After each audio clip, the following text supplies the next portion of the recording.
अस्सलाम वालेकुम। मैं हूँ ताहरा और यह है मेरा चैनल उर्दू अखबार। फैज़ अहमद फैज़ की एक गज़ल। हम सादा ही ऐसे थे कि यूं ही पजीर आए, जिस बार खिज़ा आई समझे कि बहार आई। आशोब नज़र से की हमने चमन आराई, जो शय भी नज़र आई गुल रंग नज़र आई। उम्मीद तलत्तुफ में रंजीदा रहे दोनों,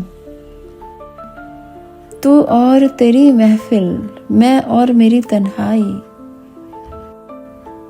यकजान न हो सकिए अनजान न बन सकिए, यूं टूट गई दिल में शमशीरे शनासाई।